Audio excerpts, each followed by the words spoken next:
എങ്ങനെയാണ് അവരുടെ ഒരു ഗിവ് ആൻഡ് ടേക്ക്? അവര് ഭയങ്കര അച്ഛൻ മോൻ എന്നുള്ളതൊരു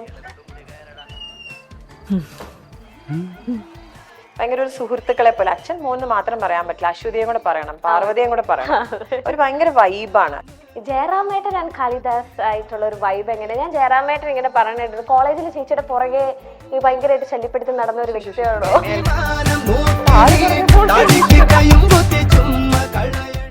പുറകെ നടന്നു എന്നൊക്കെ, ചെരുപ്പ് തേനു എന്നൊക്കെ ഇങ്ങനെ ജയറാമേട്ടൻ തമാശക്ക് അതൊരു അവാർഡ് ഫംഗ്ഷനില് അതിന് മുമ്പ് പറയുകയാണെങ്കിൽ, പക്ഷെ ഞാൻ സ്കൂളിൽ പഠിക്കുമ്പോഴേ ജയറാമേട്ടൻ സിനിമാ നടനാണ്. അപ്പൊ പിന്നെ എങ്ങനെയാണ് പഠിക്കുമ്പോഴോ? അപ്പൊ ഞങ്ങളൊക്കെ ഇങ്ങനെ സ്വപ്നം പോലെ സിനിമാ നടൻ എന്നൊക്കെ പറഞ്ഞ് ഭയങ്കര ആഗ്രഹത്തോടെ, അങ്ങനെ ആ ആഗ്രഹമല്ലേ സിനിമാ നടനെ കാണണമെന്നുള്ള ആഗ്രഹം, ആശകളായിരുന്നു. അങ്ങനെ കണ്ടിട്ടുള്ള ആദ്യത്തെ സിനിമാ നടൻ, ഞാൻ കണ്ടിട്ടുള്ള ഫസ്റ്റ് ഫിലിം ആക്ടർ എന്ന് പറയുന്ന ഒരാള് ജയറാമേട്ടനായിരുന്നു. ഓഫ് കോഴ്സ് ഇവർ നമ്മൾ അഭിനയിക്കുന്നതാണ് തമാശ. അപ്പൊ ഞാൻ ഇടയ്ക്കിടയ്ക്ക് ചോദിക്കുന്നത്, ഇങ്ങനെ തന്നെയാണോ വീട്ടില്, ഇങ്ങനെയാണോ എന്നൊക്കെ ഞാൻ എന്റെ ഒരു കുസൃതിക്ക് ഞാൻ ചോദിക്കാം. അപ്പം ഇങ്ങനെയൊക്കെ തന്നെയാണ്. കാളിദാസൻ നല്ലൊരു മോനാണ്, നല്ലൊരു മോനെ ഉദ്ദേശിക്കുന്ന നല്ലൊരു കുട്ടിയാണ്. നമുക്ക് ഭയങ്കര വാത്സല്യം തോന്നുന്ന, ഒരു അമ്മമാർക്കൊരു വാത്സല്യം തോന്നുന്ന, ഞങ്ങൾ തമ്മിൽ ഭയങ്കര കെമിസ്ട്രി ആയിരുന്നു. ഞാനും കണ്ണാന്നാ വിളിക്കുന്നത്, കണ്ണൻ തമ്മിൽ ഭയങ്കര ഒരു കെമിസ്ട്രി ആയിരുന്നു. പലപ്പോഴും എനിക്ക് തോന്നിയിട്ടുണ്ട് എന്റെ മോൻ തന്നെയാണോ, അങ്ങനെയാണ് നമുക്ക് തോന്നുക. ദൃശ്യം ഓരോ ഷൂട്ട് നടക്കുമ്പോഴും പലരും ക്ലൈമാക്സ് പറഞ്ഞു തരാമോ എന്ന് സീക്രട്ട് ആയിട്ട് മുമ്പിലിരിക്കുന്ന ആള് ചോദിച്ചല്ലോ. ഞാൻ സീക്രട്ട് അല്ല, ഞാൻ പബ്ലിക് ആയിട്ട്. വീട്ടില് മക്കള് ചോദിച്ചിട്ടില്ലേ? പങ്കു അമ്മ ഒന്നും ചോദിച്ചിട്ടില്ല? അമ്മും പങ്കൊന്നും അങ്ങനെ ചോദിക്കാറ്. ഞാൻ അങ്ങനെ കഥയുടെ ഈവൻ ദൃശ്യം 1 കഥ പോലും ക്ലൈമാക്സ് ഞാൻ ആരോടും പറഞ്ഞിട്ടുണ്ടായിരുന്നില്ല, ആരോടും പറഞ്ഞിട്ടുണ്ടായിരുന്നില്ല. ഇഞ്ചി മൈ മീൽ പാർട്ട്ണർ.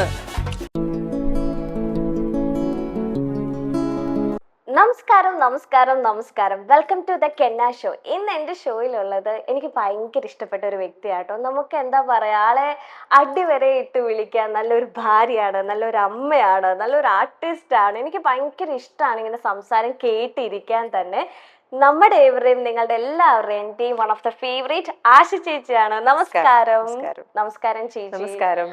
എനിക്കത് ഞാൻ തുടക്കത്തിൽ പറഞ്ഞ പോലെ തന്നെ എനിക്ക് ചേച്ചി ഇൻഫ്ലുവൻസ് ചെയ്ത ഒരു വ്യക്തിയാണ്. കാരണം ഇപ്പോഴത്തെ കാലത്ത് പലരും എന്താ കുലസ്ത്രീ എന്ന് പറയും, അല്ലെങ്കിൽ അങ്ങനെയൊക്കെ ടാഗ് ലൈനൊക്കെ കൊടുക്കെങ്കിലും ചേച്ചി പറയുന്ന പല കാര്യങ്ങളും ഭയങ്കര രസമാണ്. അത് ഫ്രെയിമിങ് ആയിക്കോട്ടെ, കേട്ടിരിക്കാൻ രസമാണ്.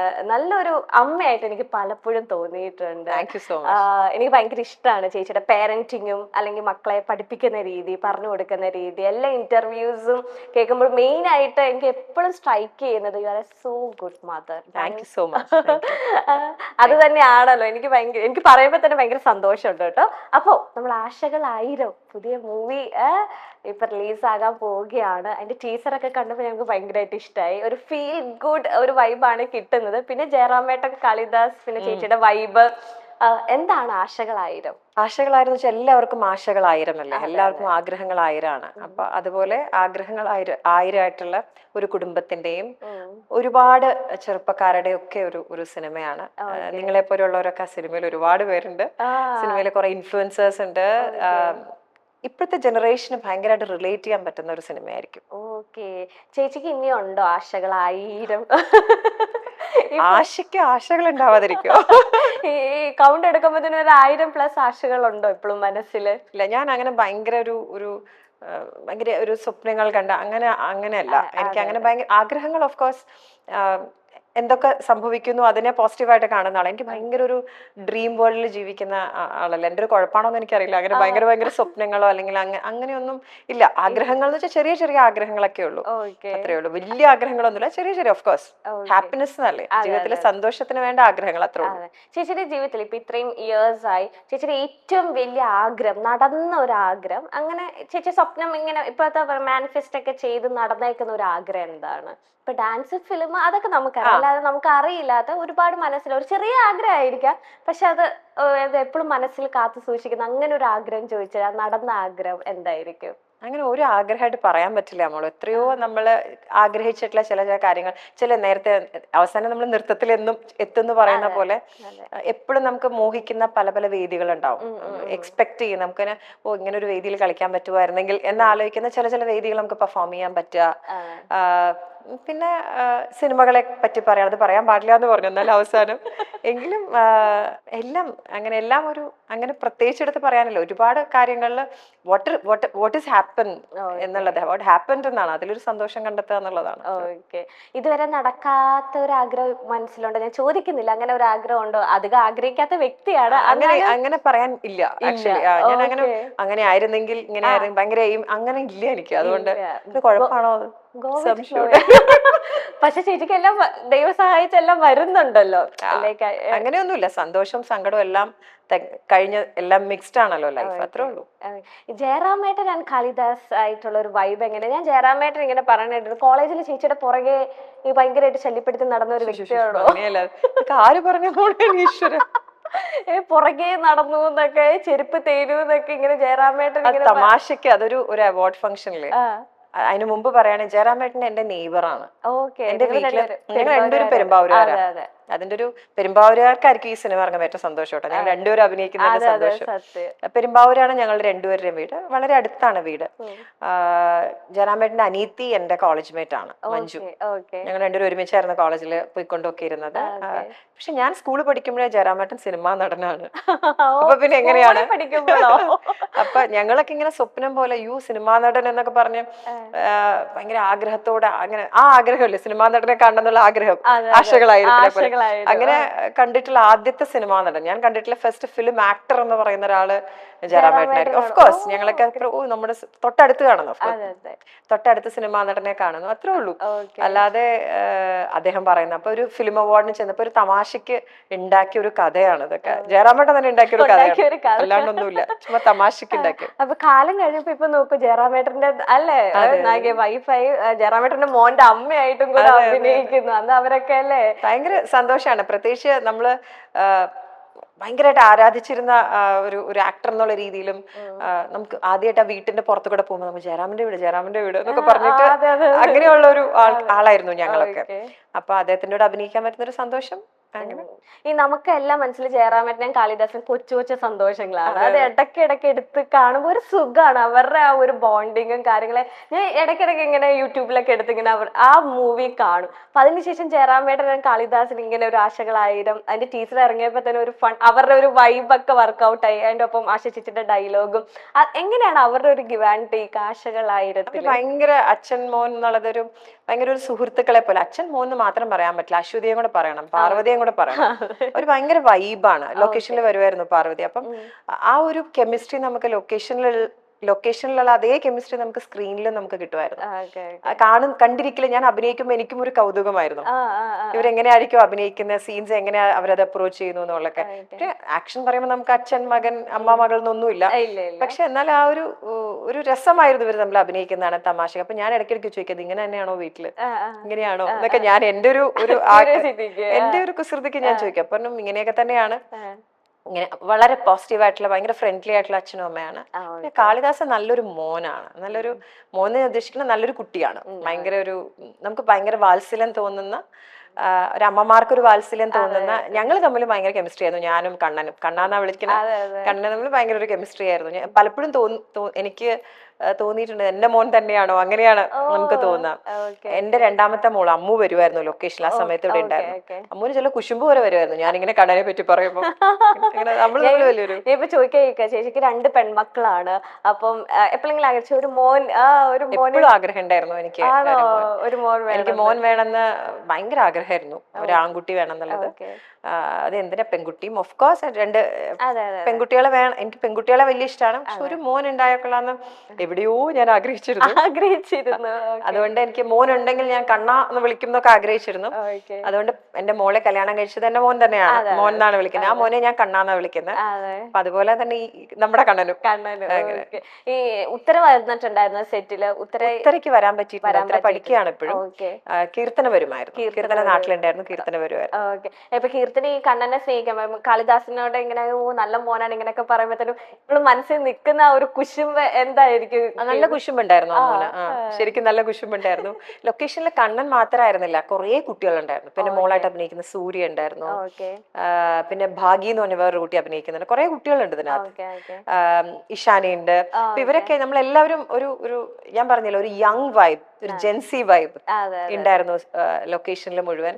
ഞാനും ഒരു പകുതി ജെൻസി മദർ ആയതുകൊണ്ട് അതെ എനിക്ക് ഇവരായിട്ട് റിലേറ്റ് ചെയ്യാൻ ഭയങ്കര എളുപ്പമായിരുന്നു. അതെ അതെ അതെ ചേച്ചി ഉണ്ടായിരുന്നു ഇപ്പം വളരെ ചെറുപ്പത്തിൽ തന്നെ കല്യാണം കഴിച്ചു, ഒരമ്മയായി. പക്ഷേ ഇല്ലേ എപ്പോഴും പല വൈബ് ഭയങ്കര രസമാണ് ചേച്ചി. ഇപ്പൊ മോളായിക്കോട്ടെ, ഇപ്പൊ മരുമോനായിട്ട് നമ്മൾ ഇൻസ്റ്റയിൽ തുറന്നിട്ടുണ്ടെങ്കിൽ ഏറ്റവും മരുമോനായിട്ട് വൈബ് തോന്നിപ്പിക്കുന്ന ഒന്ന് ആശ ചേച്ചിയും പിന്നെ താരാകല്യാണി ചേച്ചിയാണ്. മരുമക്കളെ സ്വന്തം മകനെ പോലെ, അല്ലെങ്കിൽ അവരൊരു ഗിവ് ആൻഡ് ടേക്ക്, അവർ അല്ലെങ്കിൽ മോളുടെ കുറ്റം പറയാനുള്ള സ്വാതന്ത്ര്യം, അതൊക്കെ വളരെ റയറസ്റ്റ് ഓഫ് നമുക്ക് സ്വന്തം അമ്മ ഒരു ഫീല് കിട്ടിയാലാണ്. ഇപ്പൊ ചേച്ചിയുടെ ഇൻസ്റ്റ പറഞ്ഞാലും ഇപ്പൊ ഉത്തരയുടെ തുറന്നാലും നിങ്ങൾ തമ്മിലുള്ള ഒരു കോമ്പിനേഷൻ, ഡാൻസ് ആയിക്കോട്ടെ, ശരത്തേട്ടന്റെ ഡാൻസ്. അതെ. അയ്യോ ഈ ലാസ്റ്റ് ഇറങ്ങിയ ഒരു റീലും പാവട്ടോ, എങ്ങനെയാണ് എനിക്ക് ഇഷ്ടപ്പെട്ടു ശരത്തേട്ട പാവട്ടോ. അതെ, നിങ്ങൾ എല്ലാവരും ഹെവി കോസ്റ്റ്യൂമില്, പാവത്തിന് ഇച്ചിരി സ്ഥലമുള്ളൂ, പക്ഷെ ഭയങ്കര രസമാണ്. അതൊന്നും പ്ലാൻ ചെയ്തൊന്നും ചെയ്യണം. ശരിക്കും പറഞ്ഞ ഈ റീൽ എടുക്കുന്നൊന്നും എന്റെ പരിപാടിയല്ല. ഞാനും ഇതും തമ്മിലൊന്നും ഒരു ബന്ധമില്ലാത്ത ഒരാളാണ്. ഈ പ്രോഗ്രാം കഴിയുമല്ലോ, ഷോ കഴിയുമ്പോഴാണ്. ഷോയ്ക്ക് മുമ്പ് വന്നാൽ ഞാൻ ഓടിക്കും പങ്കുനെ. നമ്മൾ ആ സ്റ്റേജിൽ കയറണം, കളിക്കുന്നതിന് മുമ്പ് നമ്മൾ എപ്പോഴും സ്ട്രെസ്ഡ് ആണ്. ഞാനൊക്കെ ഇപ്പോഴും ആദ്യമായിട്ട് സ്റ്റേജിൽ കയറുന്ന പോലെയാണ് ഓരോ സ്റ്റേജും എനിക്ക് തോന്നുന്നത്. അപ്പൊ തുടങ്ങുന്ന മുമ്പ് ഞാൻ സമ്മതിക്കാറില്ല, പറ്റില്ല, എനിക്ക് ഓടിക്കും ഞാൻ. അപ്പൊ കഴിഞ്ഞ് കഴിയുമ്പോ ഒരു റീലൊക്കെ ആയിട്ട് വരാം, അമ്മ നമുക്കിത് ചെയ്താലോ. അപ്പം ശരത്തേട്ടനോട് അച്ചാന്ന് ഇവര് ഫോഴ്സ് ചെയ്ത് ഞങ്ങളെ കൊണ്ട് ചെയ്യിക്കുന്നതാണ് ഈ പരിപാടികളൊക്കെ. ശരത്തേട്ടൻ ഡാൻസ് ആയിട്ടൊന്നും ബന്ധമില്ല. പിന്നെ പക്ഷെ ഞങ്ങൾ ആ ഒരു വി എൻജോയ് ദ വൈബ്, കുട്ടികളുടെ ഒരു സന്തോഷം, അവരുടെ കൂടെ കൂടുക. നമ്മൾ അവരിലൂടെ കൂടെ ജീവിക്കാണല്ലോ. ഈ ഒരു ജനറേഷനിലൂടെ ഞങ്ങള് ജീവിക്കുമ്പോൾ ഒരു ഭയങ്കര രസമാണ്. നമ്മളും ഒരു യങ് ആയിട്ട് തന്നെ നമുക്ക് ഫീൽ ചെയ്യുന്ന ഒരു സിറ്റുവേഷൻ ആണ്. അതുകൊണ്ടാണ് ഈ റീലും ഒക്കെ ഈ വക കലാപരിപാടി, ഈ കാട്ടിക്കൂട്ടലൊക്കെ ചെയ്യുന്നത് ഒരു ഫൺ. ആസ് എ മദർ, 2 മക്കളുടെ ആശകളെല്ലാം നിറവേറ്റി കൊടുത്ത ഒരു അമ്മയും അച്ഛനും ആണോ എന്ന് ചോദിച്ചിട്ടുണ്ടെങ്കിൽ എന്തായിരിക്കും ആശ ചേച്ചിയുടെ? അവരുടെ ആശകൾ എന്ന് വെച്ചാൽ അവർക്ക് വേണ്ടത് എന്തെന്ന് ഞാൻ എപ്പോഴും അവരോട് ചോദിക്കാറുണ്ട്. എനിക്ക് വേണ്ടത് ഞാൻ അവരെ ഫോഴ്സ് ചെയ്തിട്ടേ ഇല്ല. ഈവൻ ഡാൻസ് അടക്കം അവർക്ക് എപ്പോ ഡാൻസ് പഠിക്കണം എന്ന് പറഞ്ഞു. ആദ്യമേ ചെറുതിലെ പഠിപ്പിക്കാൻ ശ്രമിച്ചിരുന്നു. അപ്പൊ വേണ്ട, കാല് വേന എന്നൊക്കെ പറയുമ്പോൾ ഓക്കെ ലതം, അവർക്ക് എപ്പോ കംഫർട്ടബിൾ ആവുമ്പോ അപ്പൊ പഠിപ്പിക്കാമെന്നുള്ള ഒരാഗ്രഹം ഉണ്ടായിരുന്നു. അത് ഞാൻ ഒരു എക്സാമ്പിൾ പറഞ്ഞതാണ്. അവർക്ക് എന്താണോ വേണ്ടതെന്ന് അവരോട് അഭിപ്രായം ചോദിക്കാറുണ്ട്. പക്ഷെ അവർ തെറ്റ് ചെയ്താൽ തെറ്റ് ചെയ്യരുത് എന്ന് പറഞ്ഞ് മനസ്സിലാക്കാൻ ശ്രമിക്കും. പക്ഷെ അവരുടേതായിട്ടുള്ള, അവർ കുറച്ചുകൂടെ മെച്ചൂർ ആകുമ്പോൾ അവർക്ക് അറിയാലോ അവർക്ക് എന്താ വേണ്ടതെന്ന്. സോ അവർക്ക് അവരുടെ ആഗ്രഹത്തിനനുസരിച്ചിട്ട് കാര്യങ്ങൾ മുമ്പോട്ട് കൊണ്ടുപോകാൻ ശ്രമിക്കാറുണ്ട്. ഓരോ ആഗ്രഹങ്ങൾ ഇപ്പോഴും അവർക്ക് എന്താ ആഗ്രഹം ഉണ്ടെങ്കിലും എനിക്ക് തോന്നുന്നു ആദ്യം എന്നോടായിരിക്കും പറയണ്ടാവുക. എന്നോടെന്ന് വെച്ചാൽ എന്നോടും ശരത്തേട്ടനോടും ആയിരിക്കും പറയണ്ടാവുക. അത് അവർക്ക് എന്ത് വേണമോ അത് ചെയ്തു കൊടുക്കാൻ, അല്ലെങ്കിൽ അതൊന്ന് സബലീകരിക്കാൻ എന്റെ ഭാഗത്തുനിന്ന് ചെയ്യാൻ പറ്റുന്നത് ഞാൻ ചെയ്യാറുണ്ട്. എല്ലാം ചെയ്തു കൊടുത്തിട്ടുണ്ടോന്ന് വെച്ചാൽ അത് അവരെ തന്നെ പറയേണ്ടി വരും. പക്ഷെ ഒരു അമ്മ എന്നുള്ള രീതിയിൽ അവർക്ക് ആഗ്രഹമുള്ള, അവർക്ക് ഇന്ന സ്ഥലത്ത് പഠിക്കണം, ഇന്ന കാര്യങ്ങൾ ചെയ്യണം, അങ്ങനെയുള്ള കാര്യങ്ങളാണല്ലോ നമ്മൾ അവരെന്ത് പറയുന്നു അത് ചെയ്തു കൊടുക്കാൻ നമ്മളൊരു ശ്രമം ഉണ്ടാവാറുണ്ട്. അല്ല, ഞാൻ അത് ചോദിക്കാൻ കാരണം ഉത്തരയുടെ പല ആഗ്രഹങ്ങൾ എന്ന് വെച്ചാൽ എനിക്ക് എന്താ ഒരു ഫാഷൻ റാമ്പിൽ വർക്ക് ചെയ്യണം, അപ്പൊ അത് നടന്നിട്ടുണ്ട്. ഒരു ഫിലിമിൽ അഭിനയിക്കണം എന്ന് പറഞ്ഞു, അപ്പൊ ആ ആഗ്രഹം നടത്തി വെച്ചു. അപ്പൊ എനിക്കൊരു വിവാഹം, എനിക്കൊരു പാർട്ട്ണറിനെ, ഒരു കൂട്ട് വേണം എന്ന് പറഞ്ഞപ്പോ അത് ഇപ്പൊ അങ്ങനെ കറക്റ്റ് ആയിട്ട് എല്ലാ കാര്യങ്ങളും മക്കള് ചോദിച്ചത്, അത് അവര് നല്ല ഉദ്ദേശിച്ച് ചോദിക്കുന്നതെല്ലാം തന്നെ നടത്തി കൊടുത്ത ഒരു അമ്മയായിട്ടാണ് എനിക്ക് തോന്നിയിട്ടുള്ളത്. അതുകൊണ്ടാണ് ഞാൻ അങ്ങനെ ഒരു ശ്രമിക്കാറുണ്ട് ഞാൻ. പക്ഷെ അങ്ങനെ അവരും അങ്ങനെ കുഴപ്പക്കാരായിട്ടുള്ള കുട്ടികളല്ല കേട്ടോ. മോശപ്പെട്ട കാര്യങ്ങൾ വേണം അങ്ങനെ പറയാറ്, ഒരുപാട് ആഗ്രഹങ്ങളൊന്നും പറയുന്നവരും അല്ല. ഒരു വളരെ അണ്ടർസ്റ്റാൻഡിങ്ങിൽ ജീവിക്കുന്ന 2 പിള്ളേരുമാണ്. എനിക്കിപ്പോ അവർക്ക് പറ്റാത്തൊരു കാര്യം, എനിക്ക് പറ്റാത്തൊരു കാര്യങ്ങൾ വേണമെന്ന് ചോദിച്ചാൽ ചിലപ്പോൾ എനിക്ക് പറ്റില്ലല്ലോ, എന്നാൽ കഴിയാത്തത്. പക്ഷെ അവർക്ക് അറിയുന്ന രീതിയിൽ ഒതുങ്ങി നിന്ന് വേണ്ടത്, അവർക്ക് പഠിക്കേണ്ട കാര്യങ്ങൾ, അവർക്ക് വേണ്ട കാര്യങ്ങൾ, പിന്നെ ഒരു ഫണ്ണായിട്ട് ജീവിതത്തിനെ കാണാൻ നോക്കാറുണ്ട് അവരുടെ കൂടെ. അതെ, ഓക്കെ. ഈ ചേച്ചി ഇപ്പം ചേച്ചിക്ക് വളരെ ചെറുപ്പത്തിൽ ഇങ്ങനെ ഒരുപാട് മൂവി ഓപ്പർച്യൂണിറ്റീസ് വന്നിട്ടുണ്ട്, അഭിനയിക്കാൻ ആഗ്രഹമുണ്ട്. പക്ഷേ വീട്ടില് സമ്മതിക്കാത്ത ചേട്ടന്മാര്, അച്ഛനും അമ്മയ്ക്കും കുഴപ്പമില്ലെങ്കിൽ ചേട്ടന്മാര് സമ്മതിക്കാത്തതുകൊണ്ട് അഭിനയം വേണ്ട, അങ്ങനെ ഒരു തീരുമാനം എടുത്ത ഒരു വ്യക്തിയും കൂടെയാണ്. അപ്പൊ തീരുമാനം എടുത്തില്ല, അവര് തീരുമാനിച്ചു, ഞാൻ അനുസരിച്ച്. അപ്പൊ ഇപ്പത്തെ കാലത്ത് അല്ലെങ്കിൽ ഇപ്പൊ പുറകോട്ട് ചിന്തിക്കുമ്പോൾ എപ്പോഴെങ്കിലും സങ്കടം തോന്നിയിട്ടുണ്ടോ? അതൊരു ആഗ്രഹമായിട്ട് ചേച്ചി അങ്ങനെ മനസ്സിൽ കിടക്കുന്നുണ്ടോ? അതാ ഞാൻ പറഞ്ഞ, അന്ന് അത് പറ്റാത്തതിൽ ഒരു കുട്ടിയുടെ മനസ്സ് ചിലപ്പോൾ തീർച്ചയായിട്ടും വേദനിച്ചിട്ടുണ്ടാവും, എനിക്ക് പറ്റിയില്ലല്ലോ. പക്ഷെ അതിനുശേഷം അത് പറയുമ്പോഴാണ് എന്നെ ആ ഒരു വലിയൊരു ഓപ്പർച്യൂണിറ്റിയിലേക്ക് എന്നെ ആദ്യമായിട്ട് ഫോണിൽ വിളിക്കുന്ന ജയറാമേട്ടനാണ്. കാര്യം ഞങ്ങളുടെ നാട്ടിലുള്ള ഒരു ആക്ടർ എന്ന് പറയുന്നത് ജയറാമേട്ടനാണ്. ഇപ്പൊ പെരുമ്പാവൂരുള്ള ഒരു കുട്ടിയെ ഒരു സിനിമയിലേക്ക് വിളിക്കുമ്പോൾ ഇങ്ങനെ ഒരു കമലദളം എന്ന് പറയുന്ന ചിത്രത്തിലേക്ക് ആശയെ വിളിക്കുന്നുണ്ട്. ശ്രീ മോഹൻലാൽ എന്ന് പറയുന്ന പ്രണവ് ആർട്സിന്റെ ചിത്രമാണെന്ന് പറഞ്ഞ് എന്നോട് സംസാരിക്കുന്നത് ജയറാമേട്ടനാണ് ആക്ച്വലി ആ കാലത്ത്. ആദ്യമായിട്ട് സംഭവിച്ചില്ല, സിനിമ എനിക്ക് ചെയ്യാൻ പറ്റിയില്ല, അച്ഛനും അമ്മയെ സമ്മതിച്ചില്ല. പക്ഷെ അത് സംസാരിക്കുന്നത് അദ്ദേഹത്തിലൂടെയാണ് ആദ്യമായിട്ട് ആ സിനിമ എന്നുള്ള എൻ്റെ ഒരു ഓപ്പർച്യൂണിറ്റിയെ കുറിച്ച് അറിയാനൊക്കെ സാധിച്ചത്. അന്നത് നടന്നില്ല, അന്ന് ചിലപ്പം അത് ഉണ്ടായിട്ടുണ്ടാവില്ല. എല്ലാം ഒരു ഡെസ്റ്റിനി, അല്ലെങ്കിൽ നമ്മുടെ തലയിൽ എഴുതിയിരിക്കുന്നത് പോലെ മുമ്പോട്ട് പോകാൻ പറ്റുള്ളൂ എന്ന് വിശ്വസിക്കുന്ന ഒരാളാണ്. അതിനങ്ങനെ വലിയ ദുഃഖമൊന്നുമില്ല, ഇപ്പോഴും ചെയ്യാൻ പറ്റുന്നുണ്ടല്ലോ. അതെ, അതുകൊണ്ട് പിന്നെ കുഴപ്പമൊന്നുമില്ല. ചേച്ചി എന്തെങ്കിലും പരിഭവങ്ങൾ അങ്ങനെ ഷെയർ ചെയ്യാത്ത കൂട്ടത്തിൽ ഇപ്പം ഒരുപാട് എന്താ പറയാ, ഇപ്പൊ അച്ഛനും അമ്മയും പറഞ്ഞത് മാത്രം അനുസരിച്ച് ജീവിച്ച ഒരു കുട്ടിയാണ്. ഇപ്പൊ ബ്രദേഴ്സ് പറയുന്ന അനുസരിച്ച് മാത്രം ജീവിച്ച, ഞാൻ മാത്രമല്ല ആ കാലത്തുള്ള എല്ലാ പിള്ളേരും അങ്ങനെ ആയിരിക്കും. പക്ഷെ ചേച്ചി ഫിലിം യൂസ് ചെയ്യുമ്പോഴത്തേനും കൂടുതൽ ഓപ്പൺ അപ്പ് അയക്കുന്നത് ചേച്ചിയുടെ ഇന്റർവ്യൂസ് കാണുമ്പോഴത്തേനും അപ്പൊ ഞാൻ വിചാരിക്കും ഇത്രയും നല്ല കുട്ടിയായിരുന്നു. അത്ര നല്ല കുട്ടി എന്ന് വെച്ചാൽ അത് ആ കാലത്തുള്ള, മോൾക്ക് അറിയാത്തോണ്ട് ആ കാലത്തുള്ള ഒട്ടുമിക്ക കുട്ടികളും എന്നെ പോലെ ആയിരിക്കും. കാര്യം അച്ഛനമ്മമാര് പറയുന്നത് ആണ് നമ്മൾ അനുസരിക്കേണ്ടത്. അങ്ങനെ വേറൊരു ഒരു ഒരു നമുക്ക് തിരിച്ചു പറഞ്ഞില്ല എനിക്ക് അത് വേണം ഇത് വേണം എന്ന് പറയാനുള്ള ഒരു അങ്ങനെ ആ കാലത്ത് വളരെ കുറവായിരിക്കും.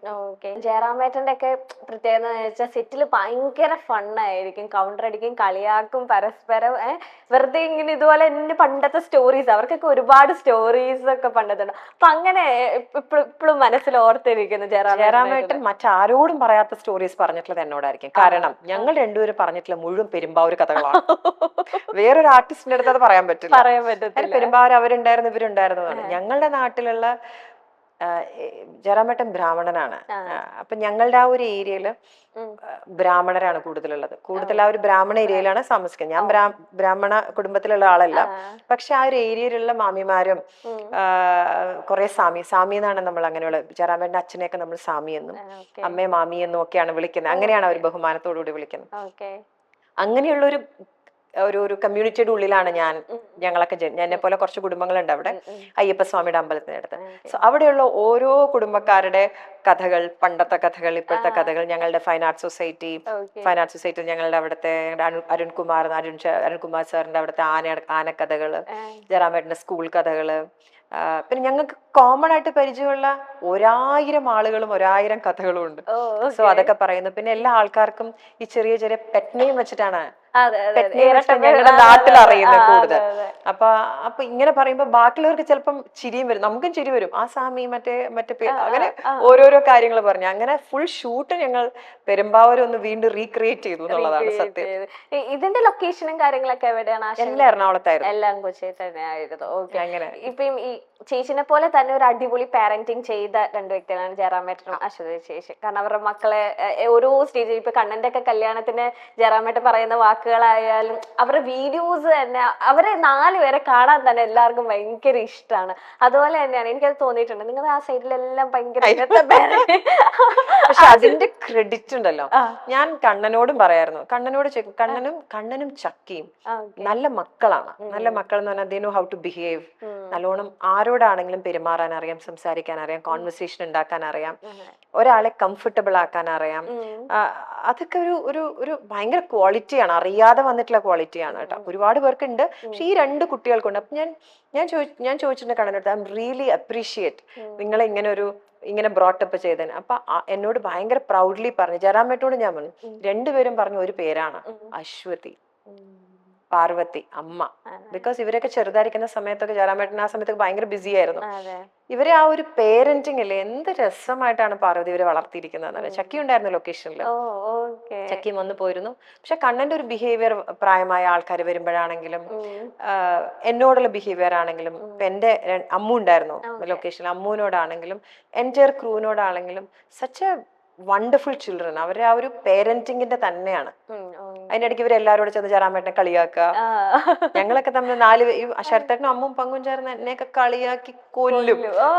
നമ്മൾ അങ്ങോട്ടും ഇങ്ങോട്ടും കളിയാക്കലും ഒക്കെ ഉണ്ട്. അതേപോലെ ഒരു വൈബ് ഞാൻ അവിടെ കണ്ടു.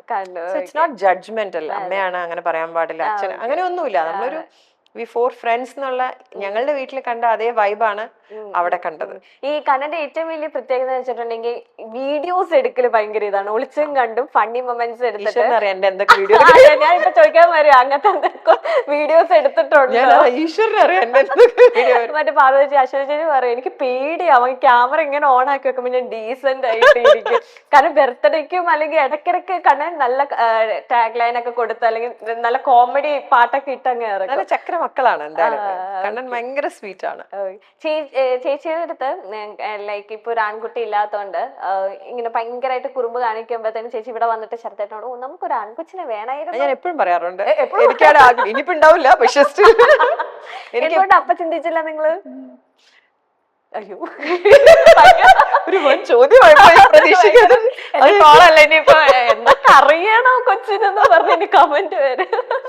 ഇനിയിപ്പോ വൈകി പോയില്ലേ, ചെന്നിട്ട് അല്ലെങ്കിൽ പിന്നെ ചെന്നിട്ട് ഒരു തീരുമാനം ഉണ്ടാക്കാം. അതെ അതെ, നമുക്ക് പങ്കുവിനോട് ചോദിച്ചു നോക്കാം. തന്നെ തുടങ്ങിയത് എനിക്ക് കുങ്കുമപ്പൂ കഴിഞ്ഞതിന് ശേഷമാണ്. ലൈക് പ്രൊഫസർ ജയന്തി സാറ് വിളിക്കുന്ന അതിലൂടെയാണ് നമ്മുടെ ട്രോൾസ് ഒക്കെ സാറ് പാവം സാർ മരിച്ചുപോയി. അതെ അതെ അതെ. അപ്പൊ അങ്ങനെ ട്രോൾസും കാര്യങ്ങളൊക്കെ ഇങ്ങനെ വന്നു തുടങ്ങിയത് സീരിയലില്. പിന്നീടാണ് നമ്മൾ ട്രോള് അല്ലെങ്കിൽ ഇങ്ങനെയൊക്കെ ചെയ്യാം.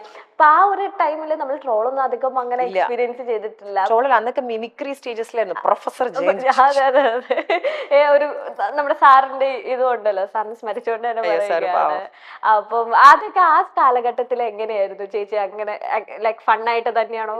എനിക്ക് എപ്പോഴും ഇപ്പൊ ഈ ട്രോൾ ആണെങ്കിലും അല്ലെങ്കിൽ എനിക്ക് എപ്പോഴും ഫണ്ണായിട്ട്, അത് ഭയങ്കര ഒരു സീരിയസ് ആയിട്ട് അങ്ങനെ ഒന്നും കാണാറില്ല കേട്ടോ. ഇതൊക്കെ ഒരു അതിൻ്റെതായിട്ടുള്ള രീതിയിൽ അതിന്റെ ഒരു ഡിസ്കസ്, സിനിമകളെ കുറിച്ച് ഡിസ്കസ് ചെയ്യുമ്പോഴാണെങ്കിലും ട്രോളുകളെ കുറിച്ചിട്ടാണെങ്കിലും ഒക്കെ ഒരു ഫണ്ണായിട്ട് മാത്രമേ അത്ര മാത്രമേ എടുക്കാറുള്ളൂ. ഈ കുങ്കുമപ്പൂ പറഞ്ഞ പോലെ തന്നെ ദൃശ്യത്തില് ഒരുപാട് റീക്രിയേഷൻ ഇപ്പോഴും വന്നുകൊണ്ടേയിരിക്കുകയാണ്. ഞാൻ അതിൽ റോഷനോട് ചോദിച്ചു, ഇതിന് മാത്രം ഒരു ക്യാരക്ടറും കൊണ്ട് വേൾഡ് വൈഡ് ഒരു മോനെ കാണാറില്ല അതിന് ശേഷം. ആണോ?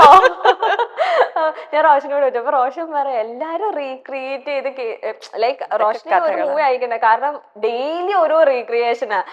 ലൈക്ക് എവിടെ പോയി, ഇനി എങ്ങനെ കണ്ടുപിടിക്കും, എങ്ങനെ എന്തൊക്കെ ടെൻഷൻസ് ആണ്. അതിൽ അവര് തന്നെ കൊറേ കണ്ടുപിടുത്തത്തിന്റെ ഓരോ കഥകൾ തന്നെ പറയും. കഥകൾ ചില സ്ഥലത്തിലും എന്നോട് പറയും, ജിത്തു സാറിനെ ഒന്ന് കാണാൻ പറ്റുമോ, ഞാൻ ദൃശ്യം 3 എഴുതിയിട്ടുണ്ട്, സ്ക്രിപ്റ്റ് എഴുതിയിട്ടുണ്ട്, എന്റേതായിട്ടുള്ള വേർഷൻ ഒന്ന് കൊടുക്കാമോ, ഒന്ന് കാണാമോ എന്നൊക്കെ ചോദിക്കുന്നവരുണ്ട്. അത്രമാത്രം ഇൻവോൾവ് ആണ്. മലയാളത്തിൽ മാത്രമല്ല കേട്ടോ, മറ്റു ഭാഷകൾ നമ്മൾ അഭിനയിക്കാൻ ചെല്ലുമ്പോഴാണ് അവര് നമ്മളോട് പറയുമ്പോൾ, ദൃശ്യത്തിനെ കുറിച്ച് പറയുമ്പോൾ ആദ്യം പറയുന്ന സിനിമകളിൽ ഒന്ന് ദൃശ്യമാണ്. എന്റെ മാത്രമല്ല, മലയാള സിനിമ എന്ന് പറയുമ്പോൾ ആ ദൃശ്യം കണ്ടു എന്നുള്ള അതിന്റെ ഐജീനെ നമുക്ക് ആർക്കും മറക്കാൻ പറ്റത്തില്ല. ദൃശ്യം 1 വരുമ്പോഴത്തേനും ചേച്ചി പറഞ്ഞത് ഞാൻ ഓർക്കുന്നുണ്ട്. ലാലേട്ടനെ അടിക്കുന്ന സീനൊക്കെ ദൃശ്യം 2 അടിക്കുന്ന സീൻസ് അല്ലെങ്കിൽ മുഖത്തൊക്കെ ഒന്ന് ഒച്ച ചേർക്കുക. കാരണം എന്റെ മുന്നിൽ ലാലേട്ടനാണ്.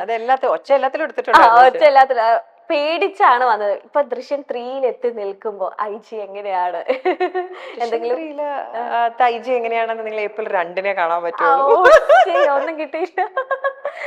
ഏപ്രിൽ 2 അറിയാൻ പറ്റും എങ്ങനെയാണ് ഇപ്പോഴത്തെ ഒരു ഐജി എന്നുള്ളത്. ദൃശ്യം 3 ഞങ്ങളെ ഞെട്ടിക്കോ, ഭയങ്കര ട്വിസ്റ്റ് ആയിരിക്കും. അത് മാത്രം പറഞ്ഞു. എനിക്കറിയില്ല. പിന്നെ കഥ അറിയില്ല. കഥ അറിയാണ്ട് എനിക്കറിയില്ല. കണ്ടുപിടിക്കോ? എനിക്കറിയില്ല. ഒന്നും ഞാൻ നിങ്ങളെ പോലെ തന്നെ ദൃശ്യം പറഞ്ഞോളാൻ മൈൽസ്റ്റോൺ മേക്കേഴ്സിനോട് പറഞ്ഞു. എന്നിട്ട് വേണം എന്നെ വരുൺ പ്രഭാകരനെ പോലെ എവിടെയെങ്കിലും കുഴിച്ചിടിക്കാനല്ലേ? സംതിങ് ഇല്ല, ഞങ്ങളെ ഞെട്ടിക്കും. അത് മാത്രം പറഞ്ഞാച്ചാ മതി. ആര്? അല്ല, ദൃശ്യം 3 നിങ്ങളെയൊക്കെ അത് എക്സ്പെക്ടേഷനേക്കാളും മുകളിലാണോ അല്ലോ? ഭയങ്കര അത് മാത്രം ചെറിയൊരു ഹിന്റ്. ഞാനൊരു നമ്പർ തരാം അത് കഴിയുമ്പോ. വേണ്ട, ജിത്തു സാറിന്റെ സാറിനോട് ഞാൻ ഇത് ചോദിച്ചതാ. ഏപ്രിൽ 2 ഏപ്രിൽ അറിഞ്ഞാൽ അതാണ്. ഏപ്രിൽ 2 വരെ കാത്തിരിക്കാൻ. ഇപ്പൊ ആശകൾ 1000 കഴിയുമ്പോഴത്തേക്കും, ആശകൾ 1000 സന്തോഷം കഴിയുമ്പോഴത്തേക്കും പതുക്കെ നമുക്ക് ഏപ്രിൽ 2 എത്തും. ഓക്കെ. ആശകൾ 1000 ഞങ്ങൾ ഇങ്ങനെ സ്നേഹിച്ചു പോകും, നല്ല ആശിച്ചേച്ചി എന്ന് പറയുമ്പോഴത്തേനും ദൃശ്യം 3 ഇറങ്ങുന്നു. അപ്പൊ വെറുക്കോ ഞങ്ങള്? എന്നെയോ? എന്നെ വെറുക്കാൻ പറ്റുമോ? ഇല്ല. ഇങ്ങനെ ചോദിച്ചാ എങ്ങനെ? ചേച്ചി ഇപ്പം ഞാനൊരു എനിക്കിത് ചോദിക്കാൻ പറ്റുമെന്ന് അറിയില്ല, പക്ഷെ ചേച്ചി എല്ലാം ക്ലിയർ കട്ടായിട്ട് പറയുന്ന ഒരു വ്യക്തിയാണ്. എന്തൊരു ചോദ്യം അങ്ങനെയല്ല. ഈ ലൈക്ക് ഇപ്പൊ കലോത്സവത്തിൽ തന്നെ ഒരുപാട് പ്രശ്നങ്ങൾ, അല്ലെങ്കിൽ അവിടെ തന്നെ നമ്മളൊക്കെ ഈ ന്യൂസൊക്കെ ഇങ്ങനെ അറിയുമ്പോഴാണ് ഞാനൊന്നും കലോത്സവത്തിൽ പങ്കെടുത്തിട്ടില്ല. അപ്പൊ ഞാൻ വിചാരിക്കും അവിടെയും പൊളിറ്റിക്സ് ഉണ്ടോ, അല്ലെങ്കിൽ അവിടെ ഇങ്ങനത്തെ ഇതുണ്ടോ.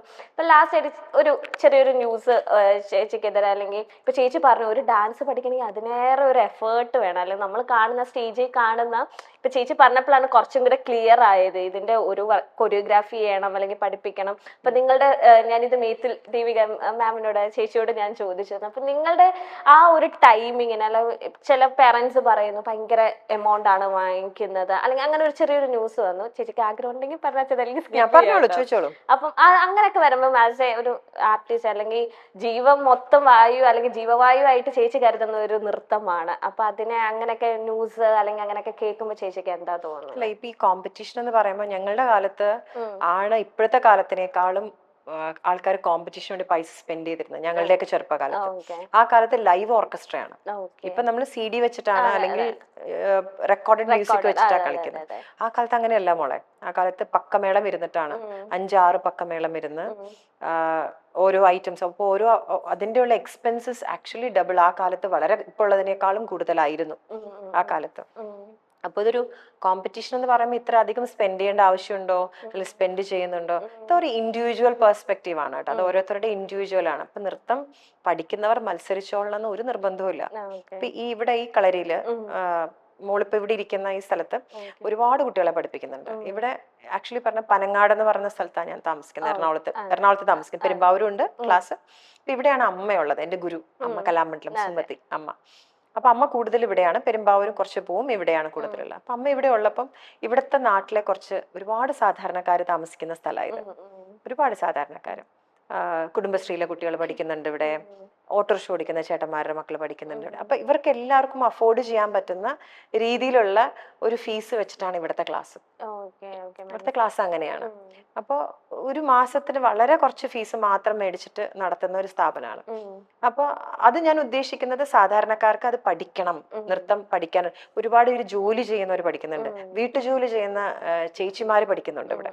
അവർക്ക് ഇപ്പൊ ഒരു മാസം ഇത്ര രൂപ കൊടുത്ത് പഠിച്ചാൽ, അല്ലെങ്കിൽ ഒരു പ്രോഗ്രാം ചെയ്യണമെങ്കിൽ ലക്ഷങ്ങൾ കൊടുക്കുക, അങ്ങനെയുമില്ല ഇവിടെ. ഇവിടെ ദക്ഷിണ കൊടുക്കണം എന്നല്ല, ദക്ഷിണ കൊടുക്കാൻ പാടില്ല എന്ന് പറയുന്ന സ്ഥലമാണ് ഇവിടെ. എന്റെ ഗുരു അങ്ങനെയാണ് അമ്മ. ഞാനും അങ്ങനെ തന്നെയാണ്. ദക്ഷിണ വെച്ചിട്ട് ഇത്ര രൂപ ദക്ഷിണ വെക്കണം അങ്ങനെയില്ല. ഇവിടെ ദക്ഷിണ വെക്കാൻ പാടില്ല എന്നാണ്. അങ്ങനെ നിങ്ങൾക്ക് നിർബന്ധമാണെങ്കിൽ 1 രൂപ വെക്കണം എന്നുള്ളതാണ്. അതിൽ കൂടുതൽ ദക്ഷിണ പോലും ഇവിടെ അക്സെപ്റ്റ് ചെയ്യാറില്ല. സോ അതൊരു ഒരുപാട് പൈസ അതിനു വേണ്ടി സ്പെൻഡ് ചെയ്ത് ചെലവാക്കി പോകണമെന്നുള്ള ഓരോ വ്യക്തിപരമായിട്ടുള്ള തീരുമാനമാണ്. അപ്പൊ ഇവിടുന്ന് അച്ഛനമ്മമാർ തീരുമാനിക്കണം അതിന്റെ ആവശ്യമുണ്ടോ, അല്ലെങ്കിൽ കുട്ടികൾക്ക് അതിനുള്ള പ്രായമായെങ്കിൽ അവരും തീരുമാനിക്കണം. അത്രേ ഉള്ളൂ. സോ ഓൾ ഇൻഡിവിജ്വൽസിനാണ്. പക്ഷെ ചിലർക്ക് അത് ഇത്ര പണം വെച്ച് പ്രോഗ്രാമിന് പോയി കോമ്പറ്റീഷന് പോകണമെങ്കിൽ ഇത്ര ചെലവുകൾ ചിലപ്പോൾ ഉണ്ടായേക്കാം. ഈ ഐറ്റംസ് മുഴുവൻ റെക്കോർഡ് ചെയ്യണം, പുതിയ ഡ്രസ്സ് തയ്പ്പിക്കണം, പുതിയ ആടയാഭരണങ്ങൾ വേണം. അപ്പൊ അത്രയും പൈസ സ്പെൻഡ് ചെയ്യാൻ പറ്റുന്നവർ അതിന് വേണമെന്നുള്ളവർ അതിന് പോയാൽ മതി. അത് ശരിയാണോ എന്ന് ചോദിച്ചാൽ അത് വ്യക്തിപരമായിട്ടുള്ള ഒരു ഡിസിഷനാണ്. As a dancer, as a teacher ഞാൻ അതിനോട് വലിയ യോജിക്കുന്ന ഒരാളല്ല. അതിന്റെ ആവശ്യമില്ല എന്ന്. കോമ്പറ്റീഷന് പോകണമെങ്കിൽ of course it's good for them Hoover participating എന്നുള്ളത്. അല്ലെങ്കിൽ അത് നൃത്തം പഠിക്കുക, പെർഫോം ചെയ്യുക എന്നുള്ളതാണ് ഞാൻ ഒരു ടീച്ചർ പറയുക. അപ്പൊ വൈൻഡപ്പ് ചെയ്യുന്നതിന് മുന്നേ ഒരു ചെറിയൊരു സെഗ്മെന്റിലേക്ക് പോവുകയാണ്. അങ്ങനെയുണ്ട് ഒരു പരിപാടി. കടക്കട്ടെ. Thank you. എന്താണ് പരിപാടി? യെസ് ഓർ നോ സെഗ്മെന്റ് ആണ്. അപ്പൊ ഞാൻ കുറച്ച് ക്വസ്റ്റ്യൻസ് ചോദിക്കും. യെസ് ആണെങ്കിൽ യെസ്, നോ ആണെങ്കിൽ നോ. ഓക്കെ. കുങ്കുമപ്പൂവിന്റെ 2ാം ഭാഗം വന്നാൽ പ്രൊഫസർ ജയന്തിയാകാൻ വീണ്ടും ആഗ്രഹമുണ്ട്. വന്നാൽ വരില്ല, കാരണം ജയന്തി ടീച്ചർ മരിച്ചുപോയല്ലോ.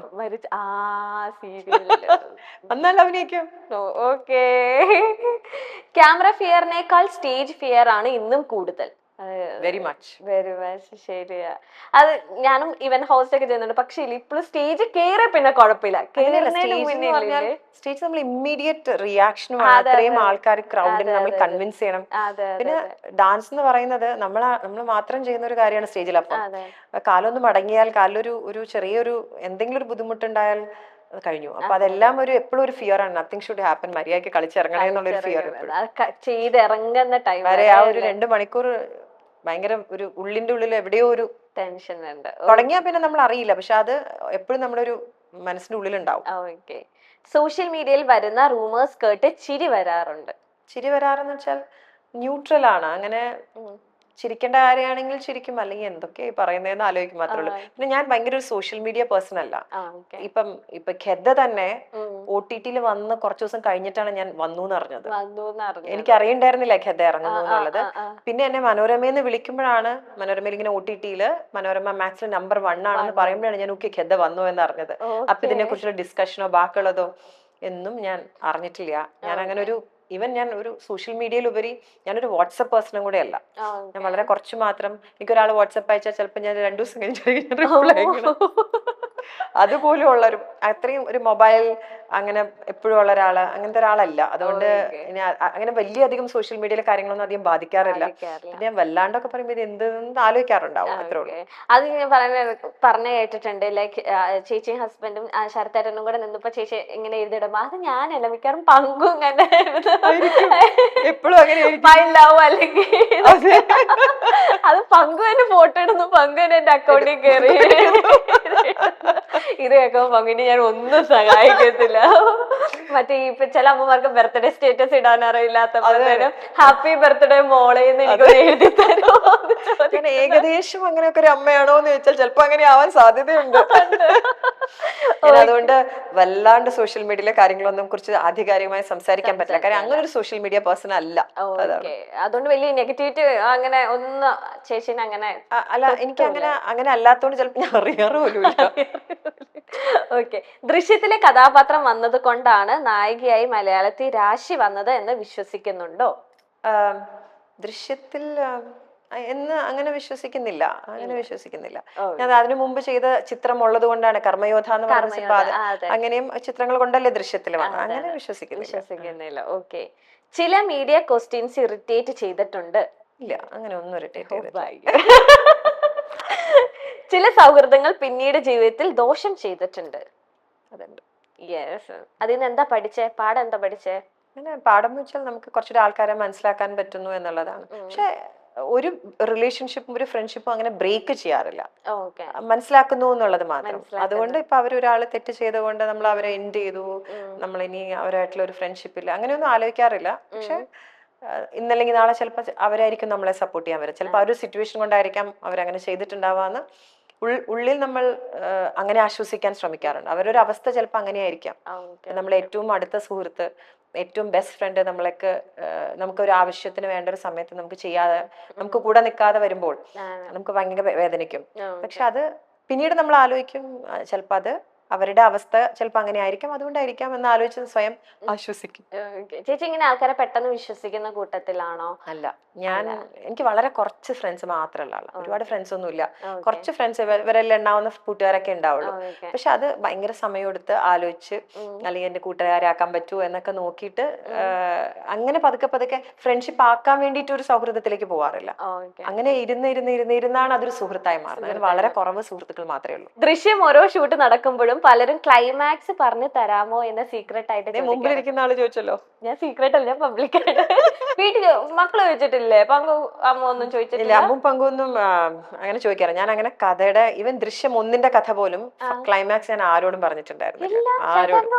ആരോടും പറഞ്ഞിട്ടില്ലായിരുന്നു. ക്ലൈമാക്സ് ശരത്തേട്ടൻ കാണുമ്പോഴാണ്. ശരത്തേട്ടൻ ആക്ച്വലി ദൃശ്യം 1 ഡബ് ചെയ്യുമ്പോൾ അവിടെ ഉണ്ടായിരുന്നു. ഡബിങ്ങിന്റെ ക്ലൈമാക്സ് ഷൂട്ട് ചെയ്യുമ്പോൾ ഡബ് ചെയ്യുമ്പോൾ ജിത്തു സാറും ഞാനും കൂടെ ശരത്തേട്ടന്റെ പുറത്തിരുത്തിയിട്ടാണ് ഞങ്ങൾ ഡബ് ചെയ്തത്. ഇവിടെ പറഞ്ഞിട്ടുണ്ടായിരുന്നില്ല. ഓക്കെ. അപ്പൊ ഇവർക്ക് ഇങ്ങനെ ക്യൂരിയോസിറ്റി അമ്മ പറഞ്ഞു. ഞാനൊക്കെ അങ്ങനെ ക്ലൈമാക്സ് എന്താന്ന് അറിയണം താല്പര്യം. ഭയങ്കര സിനിമ ക്രിട്ടിക്സ് ആണ് ഇവരൊക്കെ. ഭയങ്കര ഞാനൊന്നല്ല, ഇവരാണ് എല്ലാ സിനിമകൾ കാണുന്നത്. എന്റെ മാത്രം ടോട്ടൽ സിനിമകൾ കാണുന്നത്. അതെങ്ങനെ ഇതിങ്ങനെ സിനിമകൾ കണ്ടു കഴിഞ്ഞിട്ട് അതിനെ പറ്റി പറഞ്ഞ് അടി കൂടുന്ന ആൾക്കാരാണ് അമ്മും പങ്കൊക്കെ. എന്നാൽ അതെന്താ അങ്ങനെ ഇങ്ങനെ, നമ്മൾ വല്ലൊരു സിനിമ ചെയ്ത് നിങ്ങൾ അടി കൂടുന്നുണ്ട്, അങ്ങനെയാണ്. അപ്പൊ അതുകൊണ്ട് അവർക്ക് ഒരിക്കലും കഥ അറിയണമെന്ന് താല്പര്യമില്ല. ചോദിക്കാറില്ല, ആരും ചോദിക്കാറില്ല. വീട്ടിൽ ആർക്കും അറിയില്ല. ഇത്രയും രഹസ്യം എങ്ങനെ വെക്കുന്നു? Okay. You are very strict with yourself. I am very strict myself. Very strict myself എന്ന് വെച്ചാൽ അങ്ങനെ ഡിസിപ്ലിൻഡ് ഡിസിപ്ലിൻഡ് ഒന്നല്ല. പക്ഷെ ഞാൻ എന്റെ കാര്യത്തിൽ എനിക്ക് അതങ്ങനെ വേണം ഇതിങ്ങനെ വേണം എന്നല്ല. എന്റെ കാര്യത്തിൽ കുറച്ചൊരു കാര്യങ്ങളൊക്കെ ചെയ്ത് തീർക്കണം, അല്ലെങ്കിൽ ഇന്ന കാര്യങ്ങൾ ചെയ്യണം എന്നൊക്കെ ആഗ്രഹമുള്ള ഒരാളാണ്. ഓക്കെ. വാർഡ്രോബിൽ നിന്ന് ഏറ്റവും കൂടുതൽ കളക്ഷൻ ഉള്ള കോസ്റ്റ്യൂം സാരി തന്നെയാണ്. അതെ. യെസ്. വെറൈറ്റി സാരി പ്രാന്താണെന്ന് അമ്മ ചോദിക്കും. നിനക്ക് ആരെങ്കിലും സാരിയിൽ കൈവശം തന്നിട്ടുണ്ടോ ആശയം? സാരി മേടിക്കുകയും ചെയ്യും, ഒരു ആവശ്യമില്ലാതെ സാരി മേടിക്കുകയും ചെയ്യും. ഓക്കെ. ഈ ചേച്ചിക്ക് നല്ല പെർഫെക്റ്റ് ആയിട്ടൊക്കെ ഇങ്ങനെ ഉടുക്കാൻ അറിയാം സാരി? കാരണം സാരി ഉടുക്കാൻ അറിയാം. കുങ്കുമപ്പൂല് മുഴുവൻ സാരി ഞാൻ തന്നെയല്ലേ തന്നെ ഉടുത്തത്. എടുത്തത്. ഒരു 10-850 സാരി ഉടുത്തിട്ടുണ്ട് കുങ്കുമപ്പൂല്. ഓക്കെ. ഇപ്പൊ വാർഡ്രോബിലൊക്കെ അല്ലേ? ലാസ്റ്റ് ഞങ്ങൾ ഒരു ദിവസം ഹോം ടൂർ ഒക്കെ ചോദിക്കണം എന്നൊക്കെ ആഗ്രഹമുണ്ട്. ഒരു ദിവസം ഞങ്ങൾക്ക് ഹോം ടൂർ തന്നെ. തീർച്ചയായിട്ടും. തീർച്ചയായും. ആ കണ്ടോ, തീർച്ചയായും റെക്കോർഡഡ് ആണ്. അപ്പൊ ആശി ചേച്ചി നമുക്ക് ഹോം ടൂർ. അദ്ദേഹത്തിന് സന്തോഷമായി വിളിച്ചിട്ട് ആശിച്ചി മൈൽസ്റ്റോൺ മേക്കേഴ്സ് ആണ്. അല്ല അങ്ങനെ വിളിക്കും, ആശിച്ചി മൈൽസ്റ്റോൺ മേക്കേഴ്സ് എന്നാണ്, കുറച്ച് കാര്യങ്ങൾ സംസാരിക്കാനുണ്ട്. അപ്പൊ ഞാൻ പറയും, മോനെ ഞാൻ ഇവിടെ അല്ല, ദുബായിലാണ്. ചേച്ചി ഇപ്പൊ നാട്ടിലാണല്ലോ. അപ്പൊ ചോദിക്കും. അപ്പൊ ഞാൻ പറയും, ഞാൻ നാട്ടിലാണ്, പക്ഷെ ഞാൻ പ്രോഗ്രാമിന് വന്നാണ്, നാളെ കഴിയുമ്പോ തിരിച്ചു പോകും. പിന്നെ ചിലപ്പോ വിളിക്കുമ്പോ ഷൂട്ടിലായിരിക്കും വിളിക്കും. പറയും, ഞങ്ങൾ ആവശ്യമില്ലാത്തത് ഒന്നും ചോദിക്കില്ല. അപ്പൊ ഞാൻ ചോദിക്കും, അല്ലെങ്കിൽ ആവശ്യമില്ലാത്ത ചോദിക്കാൻ പ്ലാൻ ഉണ്ടായിരുന്നോ എന്ന് ചോദിക്കും. അല്ല, ആവശ്യമില്ലാത്ത ഒന്നും ചോദിക്കില്ല, ഞങ്ങളൊന്ന് വന്നോട്ടെ. ഞാൻ പറഞ്ഞു വരൂ, പക്ഷെ ഞാൻ ഇവിടെ ഉള്ള സമയത്ത് വരാം എന്ന് പറയും. അങ്ങനെ സംഭവിച്ചത് ഇന്നാണ്. ഓക്കെ. ഇനി ഒരു ദിവസം ഞങ്ങൾക്ക് ഹോം ടൂറും കൂടെ തരണം. ശരി, അപ്പൊ നമുക്ക് ഭയങ്കര സന്തോഷം. നിങ്ങളെ സന്തോഷിപ്പിച്ചു കളയാം. അതെ.